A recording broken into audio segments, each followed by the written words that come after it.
Looking for ancient aliens at the South Pole. It's Brothers of the Serpent podcast. Hoping there's aliens, but not Nazis. Yeah. Are there snakes down there? Snakes? The reptilians? So, getting back into this rabbit hole, I have a soundbite that we're going to play in a little bit, but leading up to it, this is the idea. So, like, some of you may have heard the soundbite before. It's it's sort of famous in UFO circles. It's like the head of the Air Force. I can't remember his name. Doesn't matter. It's Major General something or other. He's an Air Force guy. And he basically did this national address on the UFO situation.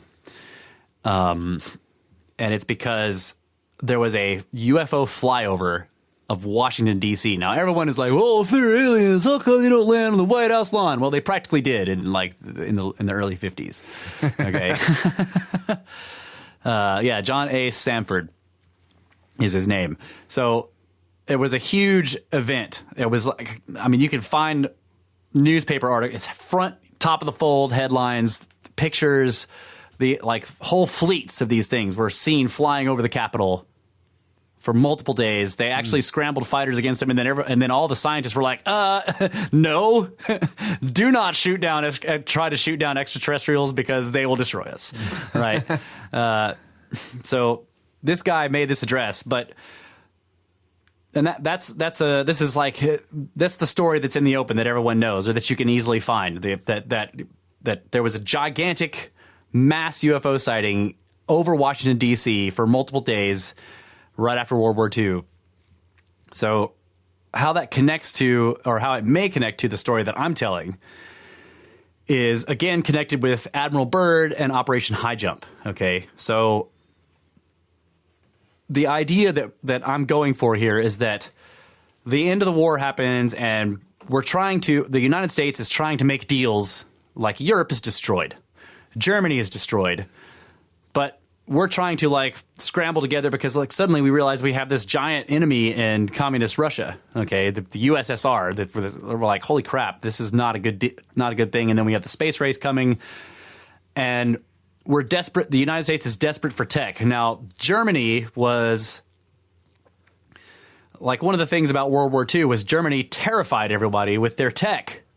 Okay, their technology was terrifying. I mean, it just scared the pants off of everybody. And so, like, the United States set up this, like, the whole quote unquote military industrial complex in the United States began because of the World War II, like the terror that people had. Like, they've got these submarines, and it's like nobody had ever seen a lot of this stuff that Germany just like sort of rolls into Europe and starts destroying everything with, where everybody's like, oh my God, right?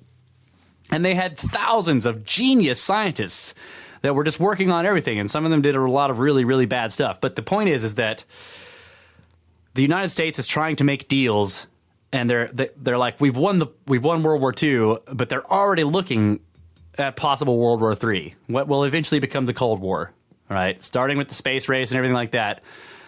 But somebody at some point remembers, like, well, we're looking at all this paperwork, and we're like, where's this submarine and this submarine with this U-boat? Where are all these U-boats, and where's all these artifacts? Where are these companies? Where's all their stuff? Where are all these technicians? Where are all these scientists that are in these papers? They're just not anywhere to be found, and they're not dead, and nobody's, there's too many bodies that are missing. And then somebody's like, wait a minute, what about those colonies in the South Pole? And they're like, oh shit. So they send Admiral Byrd down there, probably to try to make deals, and again, what they're thinking probably is, at least they're not Nazis. These are the nationalists who escaped Germany. Yeah. Okay. And then the companies who were running huge parts of the war effort during the war also started moving all their materials out, and that stuff just vanished. And so Byrd goes down there, and apparently he fails.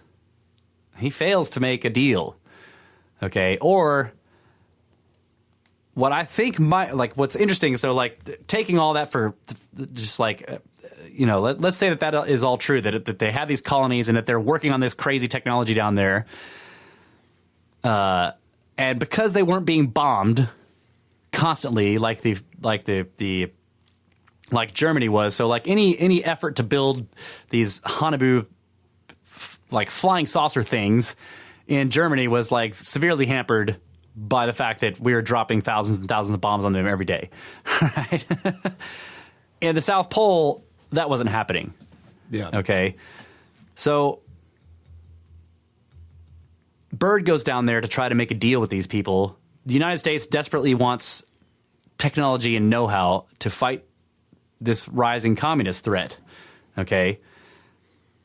But what's interesting is that these colonies in the South Pole have just suddenly been cut off from their resources. Now, there's probably resources there, but they're not easy to get to. Everything's under the ice, and they don't have the infrastructure to get it yet. Right, and whatever infrastructure they have is not for getting resources, because the resources were coming from Right. It's for surviving. Right, and for building. These secret projects they're working on, if they're working on these things. So what I'm getting at here is that what if, and then you suddenly see so again, right after World War II is the modern era of UFO sightings begins. Okay, so we have all these weird, like strange Nordic people flying around in things that are not dirigibles before this. They get closer and closer to looking like UFOs as time goes on, and then suddenly there's the war. And then after that, we have these UFOs. Now, the first one, Kenneth Arnold, this is in Washington State, not Washington, D.C., but in Washington State, Kenneth Arnold makes this sighting. This is the first one, and he's the one that coined the term flying saucer. Okay. Or no, I'm sorry. The media coined the term flying saucer because of his description of the way that they moved. Okay. He actually described and drew a fixed wing, he said it was like a saucer that had been cut in half, but that had a point in the middle. So think of a fixed wing craft, and he said that the way they moved was like a saucer skipping across a lake, so that they had this sort of leaf, bouncy, and he said that there were whole squadrons of them, but he could only, they were very difficult for him to see except for when they flashed in the sun. So they would make a correction and their wings would flash in the sun, and then he'd suddenly see them. But the way they moved was this bouncy sort of skipping motion. And they had no visible propulsion. Okay. So there's also the Battle of L.A. that happens at the beginning of World War II, which is very fascinating because this is like a gigantic object that sits over Los Angeles for hours, and they just shot everything they had at it, freaking out, thinking it was the Japanese, and they're shooting everything they had at it. This thing just floats there and just gets bombarded with all this crap, and I think 6 people died from shell fragments falling out of the sky. Damn. But they never damage this thing, and eventually it just moves off and just disappears. And there's great photographs of all these spotlights going up, and you can see this object up in the sky, and they're shooting everything they've got at it. The whole, the entire coastline defense is shooting anti-aircraft, everything, and just for hours, and it just sat there, took it, and then left. So the idea, people are like, oh, is there aliens, blah, blah, blah. But what if it wasn't aliens? If these things, what Kenneth Arnold saw, and then later on over Washington, D.C., is the result of these things that these people were working on, that there was humans. Now, they may have or may not. We don't have to bring extraterrestrials into this. There are even inner Earth beings. There could have been an ancient civilization down there, and maybe they were mining tech from this ancient civilization. And these people, maybe there are no aliens left, or no longheads left, or whatever, or maybe there were. That doesn't matter. The point is that most of the sightings that people made in the the late 1940s, the early 1950s, all the way up until the much more recent sort of gray phenomenon, the gray alien phenomenon. What you had before that was like these Nordics, and they were claiming they were from Venus, and then they would claim that they were from Jupiter or Europa or whatever, and then as NASA started launching things, and we look at Venus and we're like, no one can be from there. And we look at Mars and we're like, nobody lives there either. They started claiming they were farther and farther out from different star systems and shit like that. But at first they were claiming they were from other planets in the solar system. Okay. Yeah. But there are always these like tall blonde Aryans, basically. So the idea I'm getting at here is that there aren't any aliens in this story. Yeah. There are just like Germans. Breakaway civilization. Right. It's a breakaway civilization. And what better place for a breakaway civilization than under the ice sheet in Antarctica? Okay. Yeah. Especially if there's ancient ruins there. Right. Which I think there are. Yes. Right. So here's the other thing. The point, and I'm going to get up to playing this soundbite. The flyover of Washington, D.C., if that was a result of the technology of these colonies, right? They were basically, this is a negotiating tactic. They're showing the United States like, hey, you know, like they want to make a deal, but they want a deal from strength. Yeah. Okay. They're not like some lost poor colonies. Now they don't have resources and they desperately need the United States for resources. They desperately need that. Okay. But they know that the United States also wants their tech and they want to deal with them in their tech. But at the same time, they don't want to they're not beggars. Right. They don't want a war with us either. Okay. So they start doing these like basically brazen incursions into United States airspace. Right. As a show of might. They don't hurt anybody. Right. And this results in some kind of deal between the United States and these colonies, which later results in this whole strange Antarctica pact of nations that everybody can build bases there, but none of them are military. Yeah. Because these people under the ice don't want any freaking military bases on top of the ice. Yeah. But at the same time, it gives them... What's interesting is if you look at the way that accord is built, like any nation can at any point inspect the bases of any other nation. This is genius if you're the colonists underneath the ice, because this makes them police each other and you don't have to, right? And they're always bringing resources. Right. The resources are always showing up there. So with all that in mind, let's play this clip from Major General John Sanford. I am here to discuss the so-called flying saucers.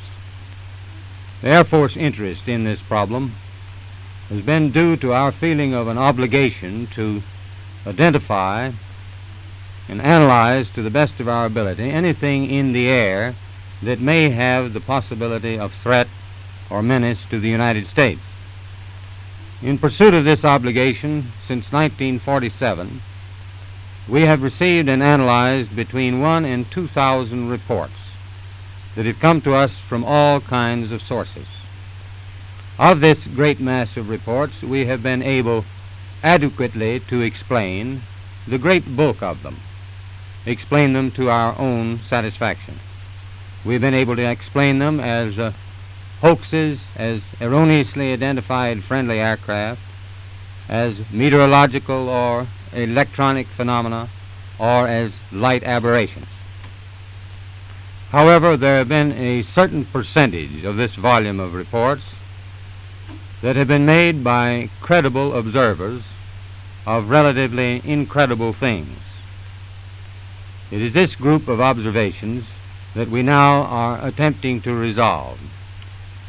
Our basic difficulty in dealing with these is that there is no measurement of them that makes it possible for us to put them in any pattern that would be profitable for a deliberate, custom sort of analysis to take the next step.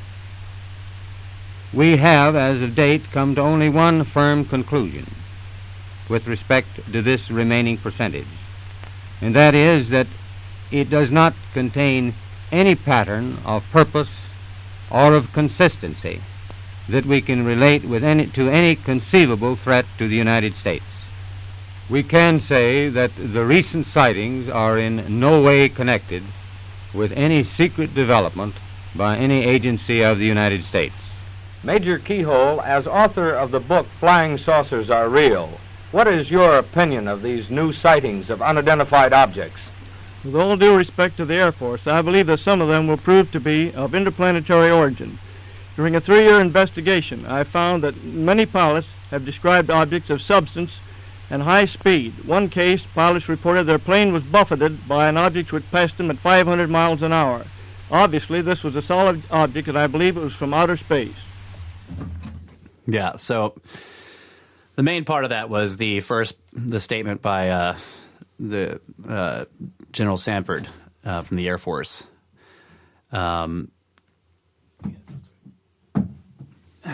And basically his statements are very interesting. First of all, he said, like, the part that a lot of people pick up is that there are sightings of relatively incredible things by very credible people, right? Yeah. Or maybe I spun that around. Sightings by very credible people of relatively incredible things. The other thing he says that after that they can't find any pattern that is any kind of that shows any kind of conceivable threat to the U.S. Okay, now if they were completely unknown, how could you possibly say that? What do you mean? Like if they are actually interplanetary or space alien things, how do you know, if you don't know what they are, that they're a threat, right? I guess what I'm trying to point out is that what he says there Implies that they know more than just sightings of flying objects. Right. Yeah, I got you. And then he also makes sure to say that they will categorically state that these are not the result of any kind of secret tech that the United States has. Yeah. Or any agency or department thereof, right? So those things are all very interesting because if, like, going with the story that I'm going with, like, this guy knows what these things are. And there's this like high stakes negotiation happening, and they have come to some sort of agreement at this point, right? And so he's basically saying they're not a threat. Why? Because they've come to an agreement Yeah. with these like lost Germans or whatever you would call them. These The breakaway civilization. the breakaway civilization, and also that these are not the result of any secret United States projects Yeah, except for Yet. the deal. yet. So,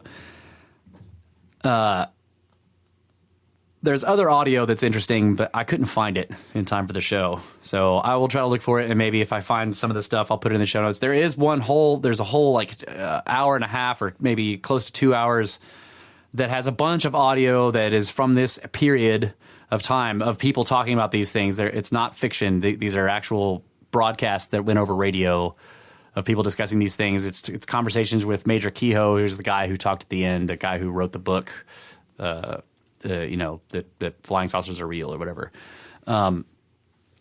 So what I think is interesting is like, and you could kind of carry this along, that there's been this disinformation campaign from this point forward. Okay. Disinformation in the sense that like, so if these were actually aliens coming from space, what is the United States' interest in a disinformation campaign, or their interest in being completely disinterested in them? Yeah. In stopping the Project Blue Book and all this other thing. Like, they're just like, we're not going to look at this anymore. We're not going to waste time for this anymore. Like, Yeah. people, why would you do that if these are actually completely unknown, possibly things from outer space? Yeah. That seems ridiculous, and this is what so many people have a hard time grasping, and this is why there's all these conspiracy theories that come out like, Yeah, it makes a lot more sense that they would shut down all that stuff because they now know what it is, and it's not extraterrestrials. Right. Yeah, that makes sense. And then there's the disinformation campaign, because that is part of their deal with these Right. with the breakaway civilization. The breakaway civilization is like, you will not ever say that we exist, and actually you are going to like, and this is the other thing.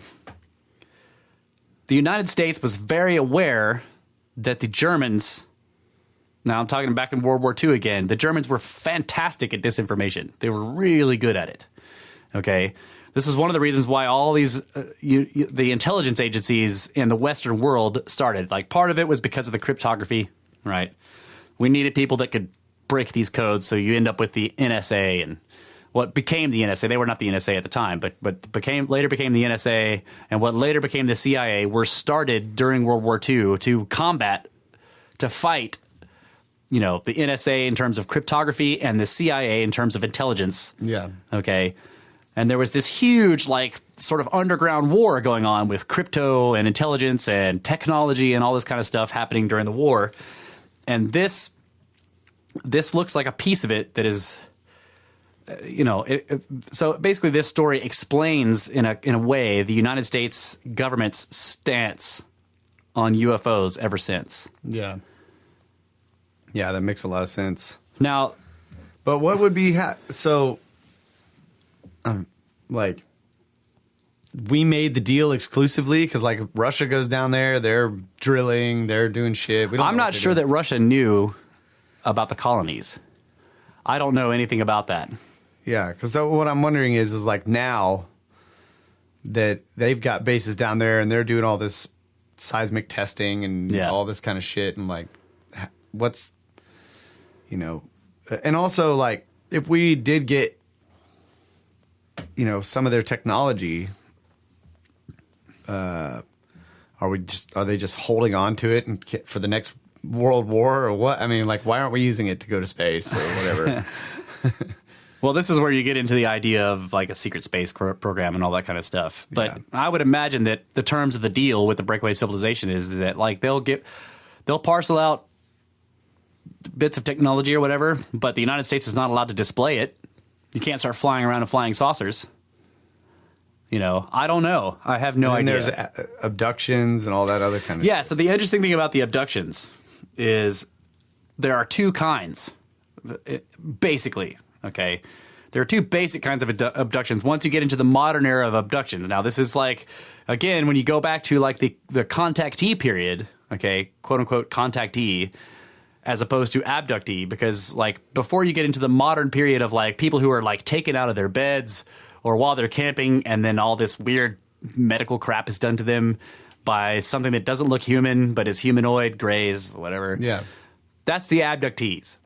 Before this, like late 40s, early 50s, up into the 60s, you had what was called the contactee period. It was never violent or like all the abductee stuff is like against the will of the you know, the person's terrified and blah blah blah. The contactee period is like some like Adamski looking like, you know, hubcap thing comes down and lands, and this beautiful Nordic woman comes out and claims that she's from Venus, and then takes them to fly around and look at stuff or whatever. They have sex and then they come back. You know, it's like it's all contactee, right? They make these like crazy claims and they cook pancakes for the guy or whatever. It's like it's very strange, but they're not aliens. Or they are, if they are aliens, they're like incredibly human looking aliens. Yeah. Right. The more modern era of abductees has an interesting and lesser known counterpart to it. So once the abductee period begins, you have this other thing called MILABs, which is military abduction. So a person who gets abducted by Greys or has experiences that they associate, or that where they are like, okay, aliens are abducting me and doing weird medical experiments on me. So they'll get abducted, and then a few nights later, there's another abduction, but the things that they see doing the abduction, and it's very similar, and there's weird medical crap or whatever, but it's military dudes. Right, so first the Greys come down and they do this very strange, very like ethereal, very weird, you know, all these like very psychedelic type of thing happens to the person where they're kind of in and out of consciousness and blah blah blah. And then there's this like very rough, very violent military abduction, and so the MILABs things is like people have thought that like the military is trying to figure out what the freaking Greys are doing with this person. The military wants to know, why is this person being abducted. But they're keeping it secret, so they come down and abduct the guy, and then like they're like, "What did he do to you?" And stab him with stuff, and like, "Where's that implant? Give me that thing," you know. Now, I've also thought about the missing person stuff. If you do have this breakaway civilization, they're going to have a problem with genetics. You know, not that many people. I mean, yes, the thousands of people went down there or whatever, but they're spread out in these colonies, and maybe who knows if they're getting into weird tech, they have radioactive accidents, they're working on crap or whatever. Who knows? But they. So there's this strange thing with people disappearing in the middle of nowhere. And there's a lot of Germans or people of German ancestry or stock that vanish. Like David Paulides has talked about this, about how there's this, like in his disappearance cases, not all of them that happen, you know, where people get lost and just whatever, but the 411 ones, he says there's a preponderance of people of German ancestry or people with massive technical know-how. Or people who have like are looking at interesting new physics, like torsion physics and spinning plasma. People who are looking at nanotechnology. Yeah, if you want to glad, look at physics real hard.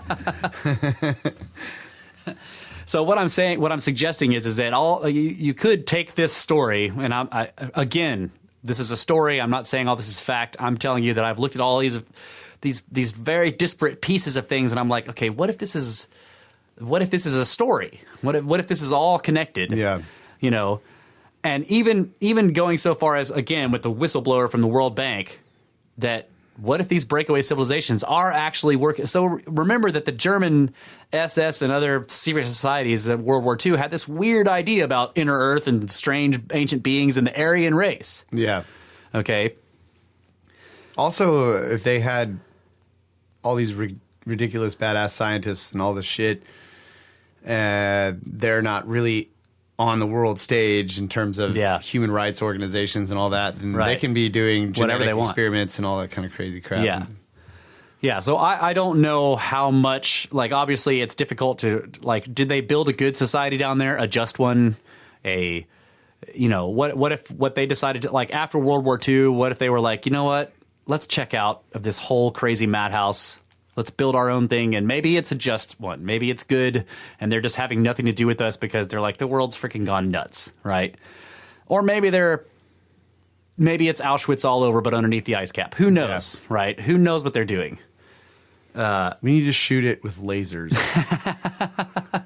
Just melt massive holes in it. Yeah. We need to get a big space laser and just float the satellite right over the South Pole and just... Yeah. On the other hand, you do have this this strange thing going on, and I don't want to dive into politics, but politics comes into this because it's global politics. There's this whole there's this strange global political push for that is that looks like it's trying to weaken the United States in a lot of ways, like open borders. Right? Mm-hmm. There's the whole Cloward Piven thing. There's like very socialists, like the like whatever you might think of socialism. There are obviously very bad forms of it, and there are bad forms of socialism trying to get hold in places around the world. Okay. Yeah. Now I don't have anything against like society working together, but I do have something against like the government having all the power to force everybody to work together the way they want them to work together. That's a big problem for me.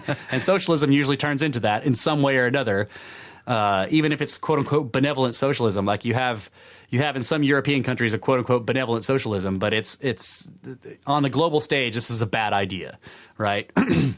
You have massively wealthy German people like trying to undermine United States politics in a lot of ways. It's very strange. You know, there are like even like when you look at like the German ancestry Jews are doing the same thing. It's like if these are the people that fled Nazi Germany, okay, but maintained some of these ideological views and are now operating from a position of strength and secrecy, you know, and then you have this testimony from this woman saying that like longheads in some cases are like these weird not alien, but humanoid longheads are like running different species. World Bank stuff and doing strange things in world politics, right? She says that they had this powerful civilization and they fell, but now they're cooperating with some humans and some people know about them or whatever. Now you like that all connects to this. And they want to remain secret. Right. Yeah. So that's the rabbit hole that I wanted to take you guys down in. So basically they're waiting for the right moment. Okay, because like basically what you're saying, the reason why you're bringing up the political situation is that until we are significantly weakened as a superpower, they have to remain. Yeah, like they may be trying to renegotiate the deal. Yeah, or not actually renegotiate the deal, but like I don't know, like if they're nationalists and this is some effort.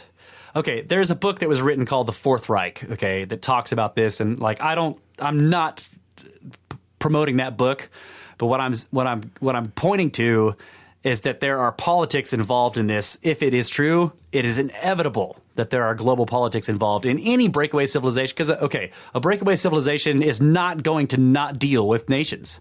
Yeah. Okay. By nature, they're going to need resources.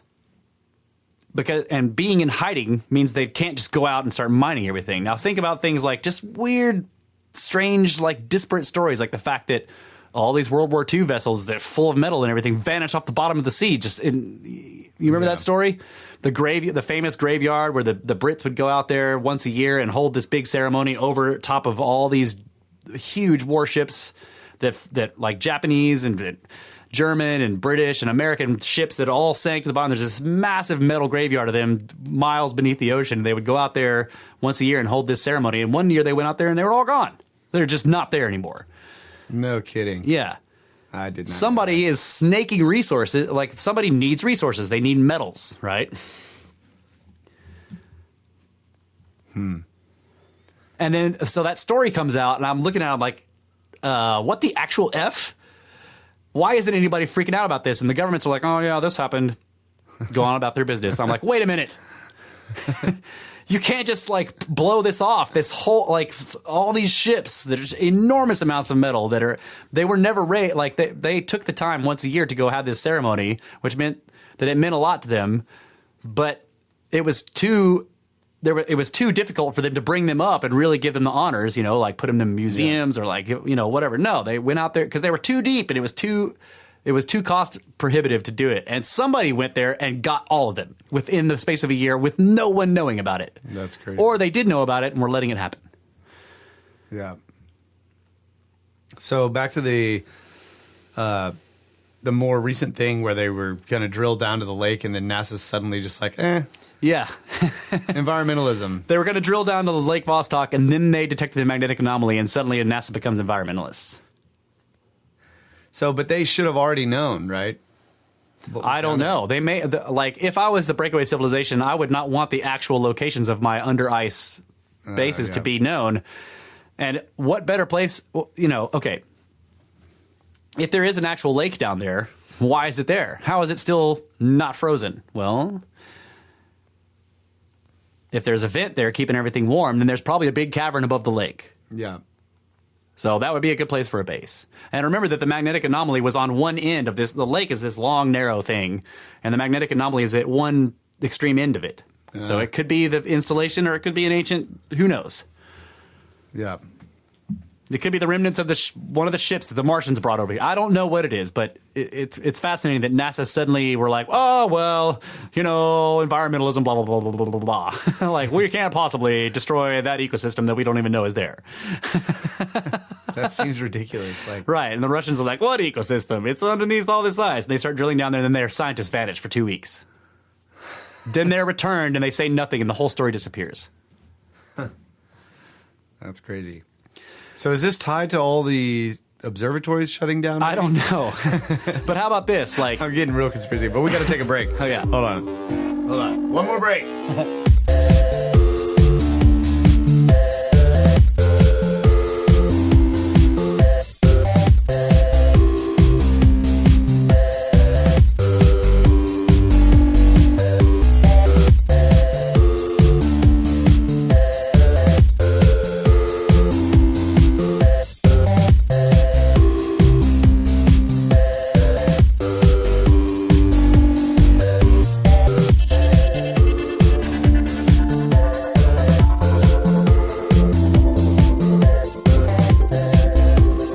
Half our pyramids tied behind our backs just to make it ice.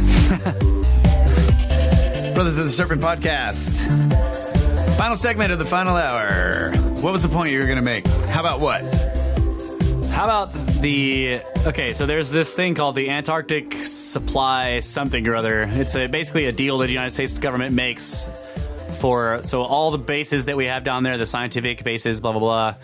The United States government contracts with somebody to supply them, and Lockheed Martin has the contract right now, and they are exclusively a defense contractor that builds weapons. So I don't think that they're interested in like the migrating habits of penguins or like what whales are doing and stuff down in the Antarctic. So why does Lockheed Martin, a defense contractor, have all of the freaking, like, they supply everything. So they bring all their technicians down there and they fly in all their equipment and blah, blah, blah. And they're a defense contractor. They're there for weapons and blah, blah, blah. So if the United States does have some kind of weird deal with these German or this breakaway civilization that had its origin as German colonies or something like that, and we're sharing tech and resources with them, this is a perfect cover. Yeah. Right?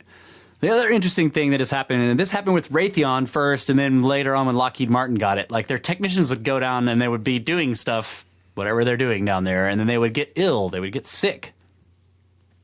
They kept getting very sick, and nobody could figure out, and they couldn't handle it.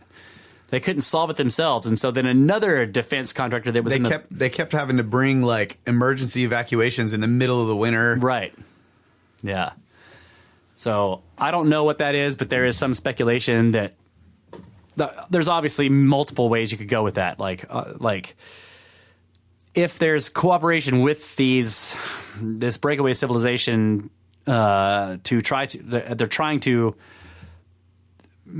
to dig into these ancient ruins, or even if they're longhead alien, whatever, non-terrestrial or something like that, and they're getting into stuff they don't understand, and it's making them ill, right? I don't know. There's just the idea of like or the illness was a ploy, really, to get stuff out of there or bring more stuff or whatever. Yeah, it was a big. It's a cover. Yeah, just a cover for whatever they had to do at the moment. Right. Yeah, and then there was, I don't remember the details right now, but there have been strange incidents of scientists just getting poisoned and dying in the installations we have down there. Or just dying and nobody can understand. That's weird too, because down there, like, bacteria is not going to be kicking ass, you're not going to be running into like the common cold or whatever. It's going to be extremely rare in a place where everything's frozen all the time and there's not very many people, unless there's like very warm places beneath there where there is some kind of ecosystem. But again, that's not the, like what you're saying is basically like, why are people getting ill from bacteria in a frozen wasteland? Well, they could be getting ill from bacteria that's millions of years old if they're digging down into something that's exactly where warm. It's living where it's warm. Super viruses coming out of there, or it could be, who knows? I don't know, but there's enough weird shit happening with Antarctica, like that whole thing you were looking at on Google Earth that we've talked about before on the show, the strange base with the runway, and then there's this like what is it, 300 something mile long crawler track that goes to nowhere. It's crazy. And it shows up in 2001. Like, you go back through the history, and before 2001, it's not there. And then 2001, bam, the track's there, and it's still there.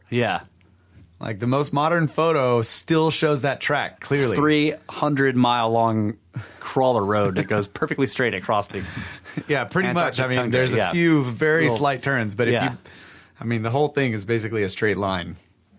300 miles long. 330 something. From some weird looking, like, who knows what it is. It's impossible to tell. It has some towers around it and like communications towers and whatever, and it's got a big runway. And then this road just goes for 300 miles and ends on nothing. And there's nothing there. There's just a little disturbed patch, right? Where it's like, what is that? And it's not, it's in the middle. Like, it's not near the coast. Right. So I would be interested I would love to overlay like the subglacial terrain and see where that road is going to, Like, wherever it goes, there's like stuff protruding from the surface. Like, there's like this tiny mountaintops. There's this tiny little patch where there's just like junk like sticking out of the ice. Yeah, who knows? So the other interesting thing that Admiral Byrd said, now there's a journal that was published posthumously. So people say it's a hoax. Other people say it's not. I have no way of knowing which is which. So I'm going to just ignore that for now. But one thing he said while he was still alive after Operation High Jump was that I can't remember if I said this on this show or not, but I wanted to make sure I did. If there was another war that the United States would have to contend with,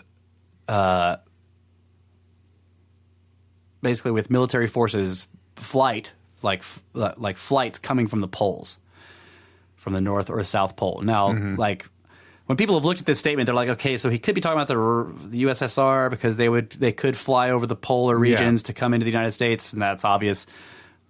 South Pole? Like, who's going to be flying from the South Pole There's no penguin Air Force as far as we know. But he definitely said the polar regions, you know, the North and South Pole. And he had just come back from Antarctica when he's talking about this. Yeah. So who is he talking about that's going to be, if there's a world, if there's another world war, and this is, again, remember, this is like, Europe is still devastated and Russia doesn't have any serious tech at this point. Who is he talking about that's going to be flying in, is going to be a serious threat to the United States from Antarctica? Yeah. So now if you look at his post-posthumous journals, there's all this... Posthumous. Post-posthumous. His journal, his posthumously posted journals. There's very strange stuff in there, and I don't know what to think of it.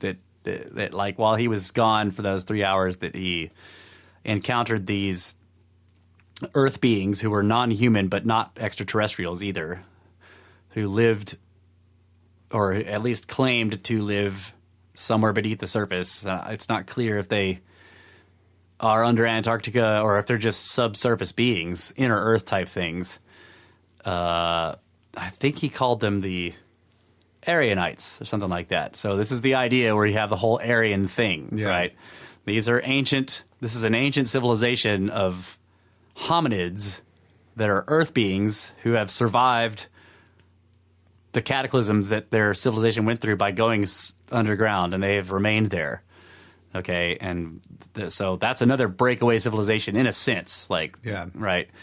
And they, according to these journals, okay, Byrd never said anything like this while he was alive, but according to these journals, if they were actually his, they complained to him about the whole nuclear thing. So this is where you had the beginning of the, and there is a whole bunch of stuff with the contactee period where these Nordics and other ascended beings or whatever, these humanoids, were complaining to whoever they met about the whole nuclear deal. They didn't like us blowing up giant nuclear bombs. They were constantly warning us not to do this. And this trend has kind of continued in an interesting way. You get out of the contactee period and more into the modern UFO abductee period or whatever, but U.S. military bases, and not just in the United States, but also around the world, like Rendlesham being a famous one. Rendlesham is a base in the UK, a United States base in the UK, where these things come down and shut off all of our nuclear stuff and then leave, right? It's like they're testing. Are we still more powerful than them? Can we still affect their tech, right? And there's enough reports of this by actual military people who are just grunts, you know, or people who are even like high in the chain of command, like the guy who was in charge of Rendlesham Base. You know, was like, okay, we saw these crazy UFO things going around in the woods, and they were shutting off power systems and turning off, affecting the base in a big way. And there are other places in the United States, missile silos and everything like that. And this has happened on Hawaii, too, where these things come down, they hover over the base, they mess with the nuclear weapons that are beneath the surface, and then they leave. Like it's, again, like the flyover Washington, D.C., these are signals. Like, you see these signals. Like somebody has done something that has pissed off this third-party, unknown secret power who then shows up, doesn't kill anybody or hurt anybody, but says, like, we can still do whatever we want to you. Don't F with us. And then they leave. Yeah. And so then there's... So it's like all this stuff in the political situation where they're like, we need to get rid of nukes. Yeah. We're all going to do this, right, guys? Yeah. Because they're denuclearization. They're trying to appease whatever this other power is by saying, we're all trying to get rid of them. Right. And I'm sure that put them in the other bunker, okay? And if the other power is just, again, like, let's just not think about aliens or inner Earth beings or whatever. Let's just say that these are humans of a breakaway civilization that started sometime in the World War I, II era and really got going after World War II because they got a huge infusion of Germans that were fleeing and German scientists, whatever. These people will understand the United States is like, okay, there's this strange, delicate balance of power here. They're not going to demand that the United States gets rid of all of its nukes because they know at this point you can't do that, right? There's the whole MAD thing. MAD works. Mutual assured destruction, right? Yeah.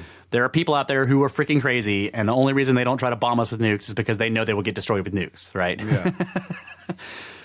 But there is this like sort of interesting thing to not let anybody else get nukes, right? Now that also makes sense without having a breakaway civilization involved. But all the weird chicanery that goes on with that, you can if you suddenly take a step back and say, wait, if there's this like unknown hidden third party in this, things begin to make more sense. And it's certain like the way that certain heads of state act, you're like, okay, yeah, now there's more information here. You know, now, again, all this is speculation and conjecture, and you can obviously plug anything you want into the story with speculation and conjecture. So, again, I'm just saying, like, these are very disparate, strange facts that I'm trying to put together in a single narrative, which is a weakness of humans. Like, we want a single narrative. I want the freaking story to make sense, right? Yeah. So, maybe it doesn't make sense. I'll fully admit that. But this is an alternative view. Like, in other words, what I'm saying is we know the story where these people don't exist. I'm talking about the one where they do. We all fucking know that story. So don't cool. respond to this podcast going, oh my God, no, this is because of the, like, we know that. Okay.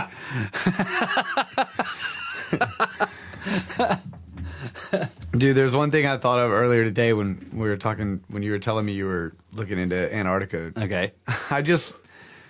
I, without knowing what you were going to be talking about, imagined like massive caverns underneath the ice where it was melted. And I was like thinking about taking a submarine in there. I'm serious. Holy crap. And like, I can't think of a more freaky prospect than to get inside a submarine, this tiny little freaking metal tube, and go way down under the ocean. Number one, that's like already, slightly claustrophobic, but then you're going to drive it into a waterway under a maze of 4 ice. miles of ice. And it's like, you don't have windows. You're just like, boom, and it's pitch black. Yeah. And I was just imagining like spending weeks in this thing where are we lost in this freaking underwater cave? Yeah. In this tube? Yeah. Dude, that would be quite an adventure, and it would be freaky. And then as you hell. surface in this pitch black, gigantic thermal vent cavern. You get out, and there's like hundreds of 8-foot tall reptilians standing there. That would be dark. badass. Like that would just make the trip totally worth it. You get out and there's just like this massive ancient city, just like half melted. Yeah. The reptilians kill all of your Nazis, half covered but keep in all ice. the nationalists. But the prospect of like, we're just gonna go into this hole. Like, we're gonna go down deep enough into the ocean where we're underneath any ice and just cruise in there for hundreds and hundreds of miles. Yeah. And then find a riverway and then just like turn up that and just go that way for however many hundreds of miles. Yeah. And then it's like exploring a cave. Like, if the smaller the tunnel gets, and the longer you go, the more you start to think, I can't turn around, and I haven't been able to turn around for a long time. Yeah. If I keep going, maybe there will be an opening where I can turn around, right? Yeah. But maybe there maybe won't. not. And so You might just keep getting smaller and smaller and smaller. And you have to decide, like, push on or freak out and go backwards, right? And then as soon as you have to, it's like deciding to go backwards is even more freaky. It's like, that's when you really start freaking out, because you gotta like, I don't know. Yeah, that's what I was imagining. Like, but that would be, and I'm sure they lost some. Yeah. I mean, that magnetic anomaly might be what it is. It could very well not be an ancient alien city or like a breakaway civilization city. It could just be a German submarine. That's all it would take to make an anomaly there? Yeah, a magnetic anomaly is just a bunch of metal. A big chunk of metal? Yeah. That may be wrong because it may be too big. I don't know the size of it. I don't know how big it is. But a magnetic anomaly, this is how they found out that all those ships on the sea bottom were gone. There was no magnetic anomaly down there anymore. You use a magnetometer and you're like, well, where's all that metal? It's gone. Right? So the claims that people made were like, oh, well, the ocean probably just pushed dunes of sand. No, they would have found it because it was the magnets looking for metal down there that said the ships are gone. Right? So the magnetic anomaly in Lake Vostok it might be just a U-boat, a big one. Yeah. I don't know the size of the magnetic anomaly, so I can't. It could be say the that for whole sure. fleet. It could be a bunch, yeah. Where they're, in Yeah. their harbor, Yeah. whatever. Yeah. That's what I'm saying. Is like it could be a crashed one. It could be as simple as like this is a 1940s or a secret German submarine that is just laying on the bottom there, and and the reason why NASA suddenly backed out is because there's something going on with the whole like okay, well, this is not ours. I don't know. Wasn't there like billions and billions of dollars worth of gold and stuff that just vanished after World War II? All the art. There was huge art. There was an entire room made of amber that no one's ever found. Look up the amber room sometime, guys. It is a very fascinating. How do you steal a room, right? First of all, only the Germans are like, we're going to steal this room. I like this room. I'm going to take it. We're going to steal the moon. Despicable Nazi. This room is made of amber. I think I shall take this. So yeah, like all these, the whole longhead thing. That woman that was talking about the longheads being in charge of all these, like the World Bank stuff. Like they have tons of resources. Yeah. And they're using stuff to manipulate the financial situation of the globe. And of course they have like other means of doing that too, just like weird. Yeah. So one of the interesting things about one of the ideas, I should say, about the whole like this breakaway civilization of nationalists or whoever they are, is that once they didn't give up the idea of the Reich. Okay, if they're nationalists, they still want Germany to, or they may not attach it to land anymore. They still want this power. And once they understood that the Nazis had failed in a military takeover and establishing this Reich with military power, one of the ideas is that these breakaway people decided to do it through economic power. Yeah. Yeah, it's the only difficult thing about it to me is it just seems like how would we be making any kind of deal with them where like we're somehow benefiting? I mean, I guess unless we have gotten a bunch of technology from them, but we're just keeping all of it top secret. So there's like like you were saying, not all of it. There would be a secret space whole mission and whatever. Because if they had this alternative form technology for flight, that would just change everything. Right. It's a huge game changer. Right. And they may not want the world to change like that. Right. Does it make sense that like a superpower would just be cool with that? Part of the deal, you know what I mean? I don't know. That's what I'm talking about. That's the same question that people ask about, like, well, why would there be this interest in like debunking any kind of alternative like actual power? Let's just go with power and not flight, right? Why is there this interest in like getting rid of it? If you're not, like people who claim that like the oil companies they buy up all the alternative power possibilities and then they just like suppress them, right? Yeah. Like, why would they do that?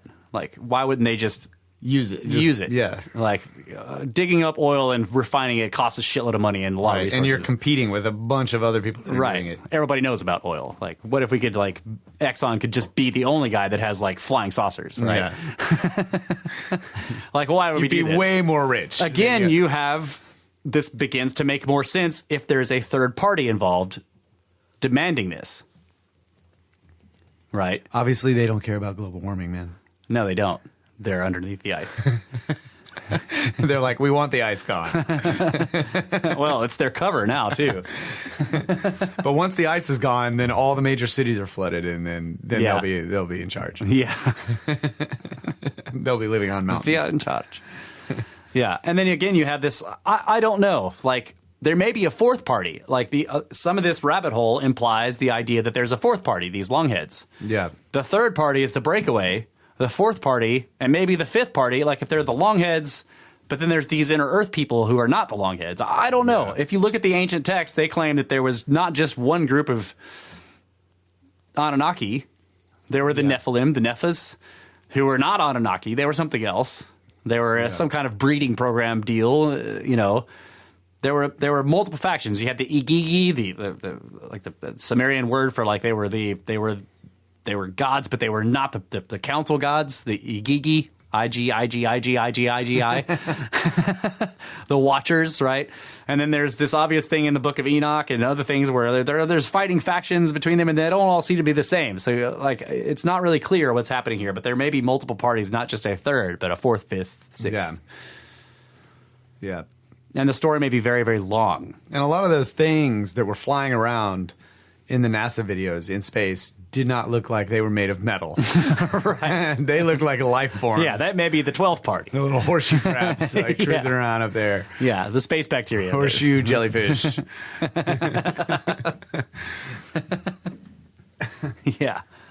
Yeah, who knows?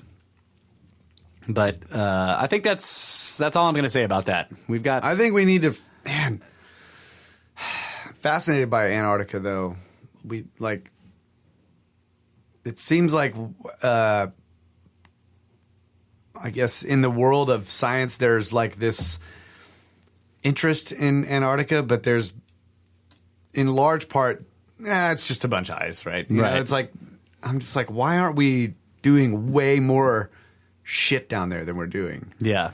I've always wondered that. Like on Google Earth, you cruising around and it's just nothing. And there's a couple of places that you can find where it's like, oh, okay, they put a weather station up. Why hasn't anybody else tried to go underneath it? Yeah. That seems obvious to me. Right? I don't know. Well, I mean, everybody's building bases on top of it, scientific bases, and there's this whole like agreement that nobody's going to try to blow anybody up down there. Yeah. Why aren't there huge mountains of snow and ice that were dug up? Like, why don't we send, Vulcan Materials or Martin Marietta down there? Why aren't they looking for resources? It's like wherever they quarry here, they build mountains. Right. You don't see any mountains, any man-made mountains down there where they're just like taking all this equipment and just excavating and just going down and down and down into the ice. Right. That maybe you could answer that by either melting it instead of stacking it up somewhere else, but I don't know. Like, I don't know how that works. The glacial ice is a totally different... Where's all the equipment Yeah. on the surface? Like, it's just like... Well, we know that the United States has gotten really, really good, really good. NORAD is completely in a mountain. It's totally, like, you can't see it. It's an enormous endeavor. They built this gigantic, and who knows how much they've been expanding it since they initially built it. But all it is a freaking door in a mountainside. Like, you can't even see it from space. Yeah, that's a good point. So like, I don't know. They may have found caverns in that mountain or knew that they were there, and that's where they're putting material, like, so that they're not constantly shoveling it outside. Yeah. There's also, they have boring machines. They're very boring to talk about. Yeah. And this is a tangent, but speaking about boring machines, there was a story that's been bugging me. I've been thinking about it recently. It was years ago, not many years ago, but some years ago. I can't remember exactly when it was, 2012, 2013, something like that. Maybe around there. But they were digging a tunnel, and I think it was Seattle. They were basically doing this. They were digging a tunnel underwater, kind of like one of the New York tunnels where it goes under the bay and up into the city. They're doing something like that, and they ran into this thing. So they have this gigantic boring machine that everybody gets in and they pilot it. You just sit in there and you drive it, and it's drilling through the rock beneath the water. And then they ran into something that stopped the machine cold. And you can't just like get out of the machine and be like, what is that thing in front of my machine?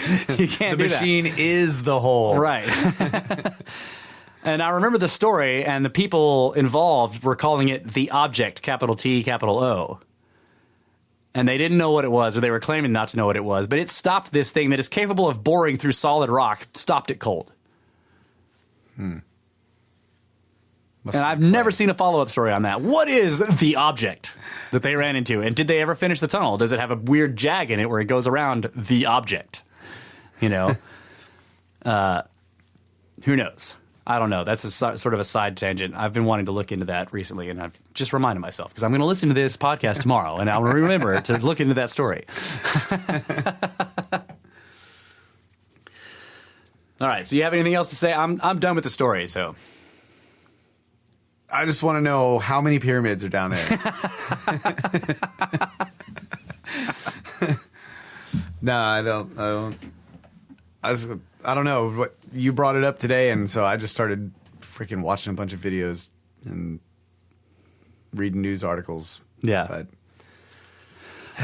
so it's all shrouded in mystery, and there's so many freaking conspiracy theories about everything right involved. And because the nature of the activity there is strange. Like whatever we've been doing there is strange. So that's and it's also what did you call it?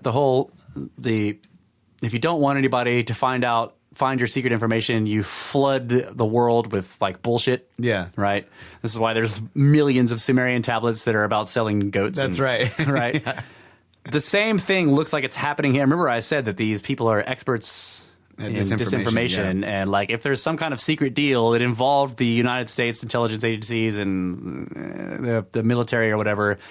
And so there have been like whistleblowers across the decades who have come out and just put out all this. Like right now, Tom DeLonge looks like a prime candidate. Like in his book, he talks about the I'm glad you reminded me of this. He talks about the Antarctica bases, quote unquote bases that the quote unquote Nazis made. It wasn't Nazis and they weren't bases. They were colonies. But he claims they all failed in his book, which is like, to me, and nothing against Tom DeLonge. I don't have anything against him, and I'm not saying that he's doing this on purpose. But to me, he looks like a classic. He is a classic, like a person who has been chosen for the dissemination of disinformation. He's very popular, with young people. Blah blah blah. He has an interest in UFOs. He's claiming to have the inside scoop from secret government people. Blah blah blah blah. And he puts out all this stuff, and I'm like, okay, dude, like. You look like the classic disinformation guy, the unaware disinformation guy. You have gotten a bunch of actual documents from actual government people who are actually secret, but they're doing this on purpose. Yeah, I get you. They're trying to they're putting paid to all the real information by putting this stuff out there and having a bunch of people like look in the wrong direction through your stuff. It's not his fault, probably. Okay. Yeah. But I guess the last thing I want to say is I thought of this and I just remembered it. The idea of the pole shift, the shifting, the crustal shift, displacement. And when North America was covered in the ice sheet, like the best explanation for that, and with Siberia being a temperate zone, is that the North Pole was moved from where it is now. That's the best explanation of that. Like Siberia, there's mammoths eating flowering plants because it was temperate there for some reason. It's a very strange thing now because Siberia is in the Arctic Circle, right? Yeah. But we know that there were mammoths eating flowers there that don't grow in the Arctic Circle at the time. So if you look at that and you figure out, so where was the North Pole? And if you put it kind of the Hudson Bay area, middle of the ice sheet, okay, and then you look at where the South Pole was. Australia was mostly in the Antarctic pole. And what's interesting is that the Watcher had to leave, by the way, but Watcher and I were looking a couple of years ago. We were looking at Google Earth, going over some of the desolate areas of Australia, and there are these long striations in the stone that at the time I was like thinking, they can't be dunes. They're not they're not sand dunes. They don't look like that. Because they're long, continuous lines, right? But they're very sinuous, and they go up and down. And I'm like, so I'm looking at this stuff the other day, and I realized, okay, wait, Australia would have been that's ice cuts. That does make sense if you think of it as glacial action, but nobody associates glaciers with Australia. So I was like, not thinking about ice at the time, but now that I'm thinking back at it, like those could be ice cuts. Okay, so Australia moves out of the Antarctic zone, and Antarctica, the continent of Antarctica now, moves into it. And this also explains all the ancient maps that have these periods, right? Like the Piri Reis one shows like the coastline, but the interior is full of ice. But there are other ones, the Orontius Phineas and some other Mercator maps or whatever, that come from more ancient source maps that show interior rivers and hills and forests. And again, they found forests. Frozen, petrified, in Antarctica and in Antarctica, right? They found whole forests, right? Dude, that'd be crazy if like all the trees are still standing up and there's like all the right, everything still is all flat frozen. Yeah, but it just got frozen and covered in ice. And if it all melts, the trees will keep growing and they'll be fine, right? It's all in stasis. If it all melts, there's just like a stone forest. Yeah. That'd be freaking nuts. Yeah. And again, I think back to the idea of the fallen being imprisoned beneath the earth in a desolate place, a desert. The Antarctic is one of the most arid places on the planet. It's a desert. Yeah. That's freaking cool. And what happened? Solomon was supposed to find the Shamir in a giant ancient temple beneath a desert. What if it was that desert? Yeah. That's what they found. They went in there and they found the Shamir, and they've been kicking ass ever since. Right. All right.